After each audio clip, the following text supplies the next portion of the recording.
Good morning. Thank you very much for this opportunity to speak to everybody. I didn't realize that the talk was scheduled for 9 o'clock, and this means that everybody must wake up 9 o'clock. So I want to talk to you about telemedicine, and you probably heard this phrase before, and how we can incorporate this into a contact lens practice. So just to start off with, let's think about what happened during COVID. During COVID, we learned many things about the way we practice contact lenses. We changed the way that we deliver our aftercares. We introduced new methods of communication. I'm sure that many of you never used Zoom before COVID. But I'm also going to talk a little bit about the business side of contact lenses and some suggestions of how we can improve our contact lens practice. So first of all, during COVID, we know we had a lockdown. We wanted to slow the spread of the virus. And for us, our services were suspended. And we only offered emergency services, and our routine appointments were cancelled. So you'll know Dr. Fabrizio Zeri from Rome. He used to work here in Bologna also. As you know, in Italy, the lockdown was slightly ahead of the lockdown in UK. So I was talking to Fabrizio quite a lot during the lockdown, and he was telling me how he had to change the way that he was seeing his patients, how he was changing the appointments book, how he had to clean the instruments between patients, and social distancing, all these things. So we wrote a paper in March 2020 about the suggestions we had for changing your contact lens practice. And other people started to write about this as well. And here are two other papers. One is by my colleague Manbir Nagra, and she suggested that we should be employing telemedicine and we should call our patients to check that they are okay. And then after COVID finished, I wrote another article with Fabrizio, and we wrote this called Times Are Changing for Contact Lens Practice, because some of those changes that we implemented continued afterwards.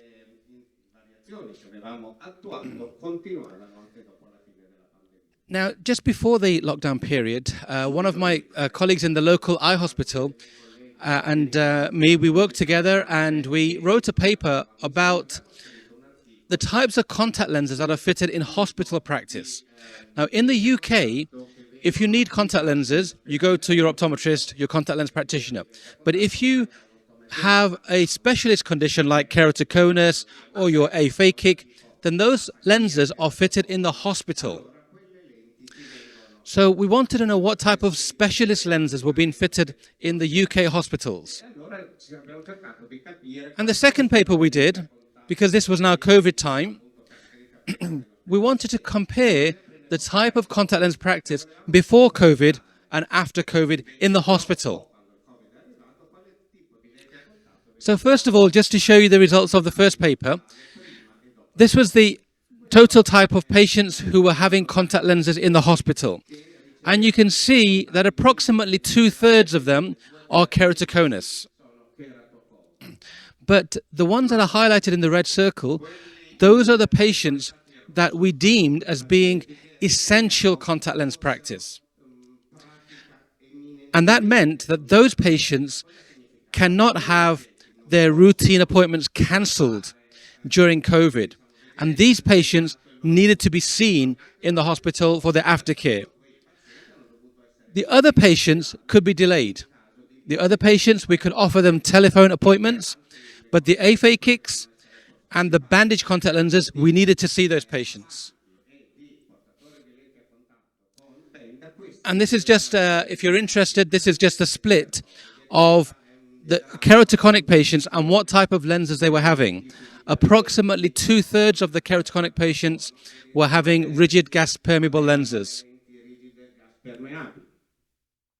So, like I say, the essential services are the aphakics and the bandage contact lenses.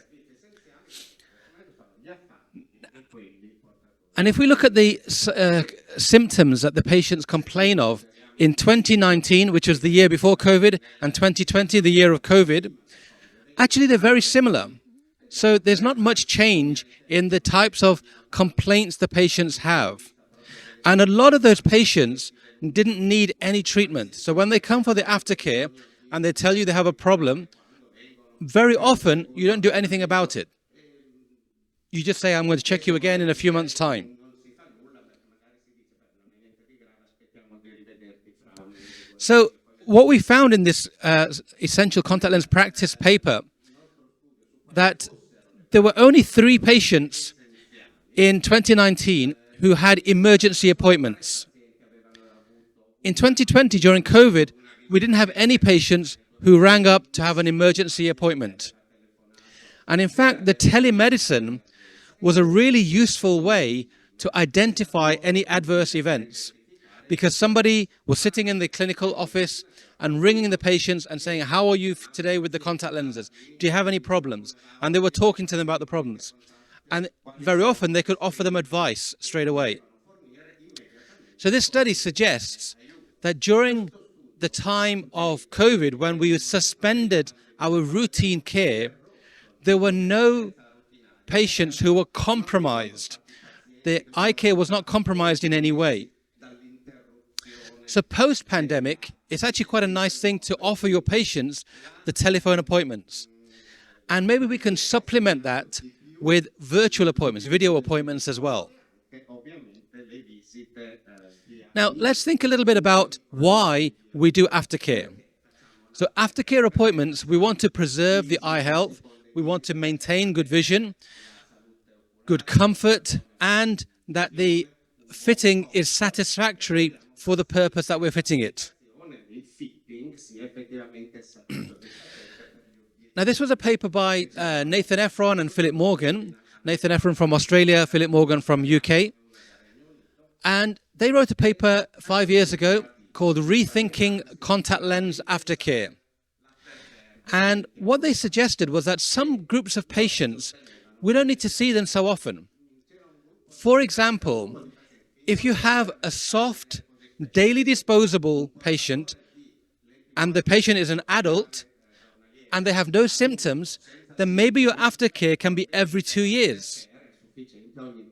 Now, I don't know if every 2 years is too long, and maybe it's too long because most of us will feel uncomfortable leaving our contact lens patients for too long. But what they did was they brought this topic onto the table so that we could discuss it, so that we can talk about it. And maybe we disagree, but maybe we think about the routine that we offer our patients. Now, when you are in university, we teach you to do aftercare after 1 week, after 1 month, after 3 months, after 6 months, and then every 6 months. Usually something like this, yeah? When I studied optometry 30 years ago, I was taught the same thing, exactly the same thing. And I'm teaching my students exactly the same thing today.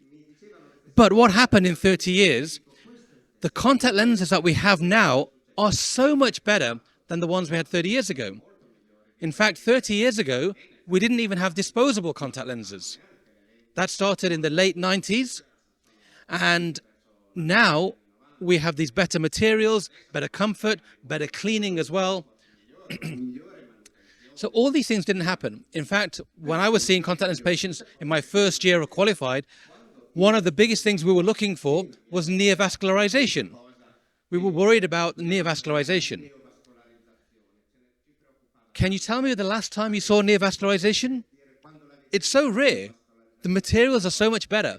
The oxygen goes through the materials so much better than before. So when we talk about history and symptoms, during the pandemic, a lot of the professional bodies, like the British Contact Lens Association, BCLA, said you should do this part of the aftercare in the telephone call or a video call. Then when the patient comes to you, you have a shorter time with the patient because this reduces the risk of social contact during COVID. And we did this also not just for contact lens patients, we did it for spectacle patients as well. So if our spectacle patients broke their spectacles, they would call us, we would talk to them, we would take the history and symptoms, then they would come to the practice and we would see them for a shorter time. the UK, we have the General Optical Council, which is our professional body. This is the body where we must register with them. And even they said that there is no legislation, there's no law that says you cannot do telemedicine, you cannot do virtual appointments. And in fact, I'm not going to read this, this is too much information, but the key that the General Optical Council says is that if you as a clinician, as a practitioner, feel that it's not safe to offer the video appointment, telephone appointment, then don't do it. You should bring the patient in. But if you think it's in your professional judgment that it's actually not a bad idea, then do it. So use your professional integrity, use your skill, use your knowledge, use your experience to decide what is best for that patient. So let's think very quickly about the steps in contact lens practice. So I wrote them out here. A patient makes an inquiry to have contact lenses, you trial the contact lenses, they collect the lenses, you teach them how to wear them, they have a routine aftercare, and then they may have an emergency appointment. Remember, the emergency appointment is based upon them. They have signs and symptoms. They feel their eyes are red or their eyes are hurting, they will call you. The emergency appointment doesn't happen by itself. In aftercare, what do?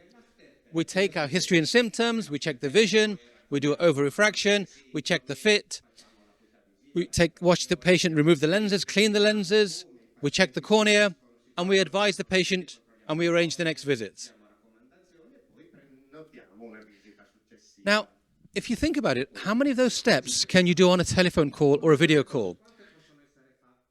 You can do most of those steps. Now, there are some of those things which you can't do. For example, you won't be able to do the over-refraction or checking of the contact lens fit. You can't do that in a phone call. But if you didn't do those things, what would you miss?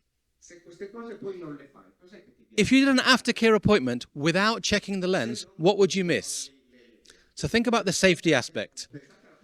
You would miss palpebral inflammation, the tear film instability, staining, microorganisms, contact lens red eye, microcysts, neovascularization, endothelial changes. Now, the first half of that list, the patient will have symptoms. Microcysts, they won't have symptoms, asymptomatic. The neovascularization and endothelial blebs, we don't really see them now. So apart from microcysts, everything else is either symptomatic or not really expected anymore. Now, if they had a microcyst, it's showing that some activity is happening. So there may be some inflammation. Now, in the next stage of that inflammation, they will be symptomatic. So very soon, they will be symptomatic and they will call you. So we had also this thing called the contact lens evidence-based academic reports, the CLEAR papers. If you go online to the BCLA journal called Contact Lens Anterior Eye, you can download these papers. And these papers are a little bit like the TFOS Dues report. They give all the current status of contact lens practice. There were more than 100 authors. There were 10 papers from around the world. And if you look at the paper that was on aftercare, they have a list of the questions you should ask the patient. And most of these things, again, you can do in a video call. I've highlighted two areas because these two parts you can't do in a video call. You can't check the vision, you can't check the fitting. But also, remember, when we do our over-refraction and you see 0.25 more or less than the previous contact lenses, how many times do you change the lens? Usually, if it's 0.25, you don't change the lens. If it's 0.50, you probably change the lens. But if it's 0.50, the patient will report reduced vision. So the patient will be symptomatic. So they will call you and tell you, my contact lenses vision is not as good as before. Then you think, I will call the patient in and I will check the over-refraction and check the refraction. So this is the continued list of the things. Again, there are some things you can't do in a video call. There are some things you can do. The last part of the aftercare is to reiterate, to repeat the previous information, to remind the patient about hygiene, about compliance, about cleaning the lenses, about the wearing time. And all those things you can do in a phone call. All those things you can do in a video call. We also like to have details of the last eye examination, why they came in for the appointment in the first place, their hobbies. Again, this is conversation. This is conversation we can have in a phone call. Now, I just want to touch on this topic. This is a completely different thing to talk about, but I just want to touch on this because the business model around contact lenses is different to the business model around spectacles. With spectacles, we have a free eye examination in many places or a very cheap eye examination, and then the patient buys the spectacles. And you make the money from the spectacle sale. So the spectacle sale is subsidizing the clinical side of your business. In contact lenses, that doesn't happen. In contact lenses, the product profit is less because the chair time is higher. You spend much longer with the patient in the appointment time. So we know that chair time is expensive. So why don't we try a way to reduce the chair time, reduce our costs to our business? And we can use the chair time to do the patients that we need to see. We also know that contact lens patients, new patients, 1 in 5, 20%, will drop out of contact lenses in the first few months. The first study to look at this was 40 years ago, and even then they had the same number, 20%. 20% in the first 3 or 4 months will drop out of contact lenses. Today, 20%, roughly speaking, will drop out of contact lenses. Why? 3 main reasons: vision, comfort, and handling. 3 things: vision, comfort, handling. So these patients who are new patients, you know that they have a higher risk of dropping out of contact lenses. So why don't you call them up? After 1 week, 1 month, call them and say, how is your vision? Do the lenses feel comfortable? Can you handle the lenses correctly? Can you put them in and out properly? And in fact, you don't even have to do that. You can ask your optical assistant in your practice to make the phone call. So you have somebody in your practice to call the patients, and you tell the patient when they collect the lenses, this is Maria, she will call you next week, and she will call you to ask you these questions, and she'll call you in 2 weeks' time.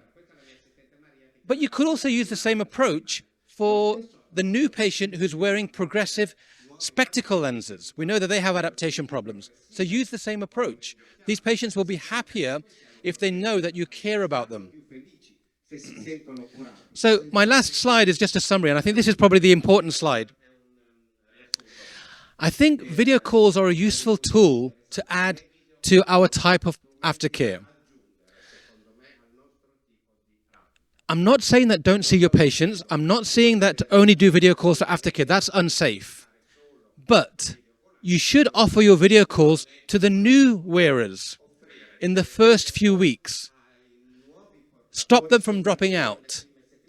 Do video calls for the patients who you gave them a new product because they may have adaptation problems. And this is an opportunity for those contact lens patients to ask your advice. Remember, chair time is precious. Contact lens patients are even more precious because they build your business. And remember the dropout rates. And internet sales are increasing. Why? Internet sales are increasing because patients like convenience. They don't like inconvenience. How many times did you see a patient for an aftercare and you saw them and at the end of the appointment they say, is that all? I drove 1 hour, I parked for 2 hours in the car park, and I spent 10 minutes in your chair, 5 minutes in the room. Is that all I have to do? So they get fed up with that. They don't like that. But maybe if they're asymptomatic, you can supplement your aftercare with a video call. Now, if you're going to get started in video call aftercare or these things, there's no standard. There's no regulation that this is what you must do.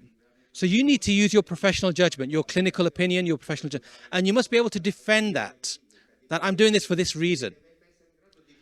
Develop something that suits your practice. It might be in your practice, you don't need this. But I have friends who have busy practices. I know one friend, he has, in his practice, there are 5 consulting rooms, 5 clinic rooms. And he has one person, optometrist, whose job it is just to do video calls every day. And then the next day, he gives that job to somebody else. So they rotate. But one person is doing that all day. Decide which appointments you want to do the video calls. And of course, many appointments do not suit video calls. The essential contact lens patients, the bandage lenses, aphakics, keratoconics, children, that's not suitable for video calls. And also check with your professional bodies to see if there's any rules that you need to follow from them. So thank you very much.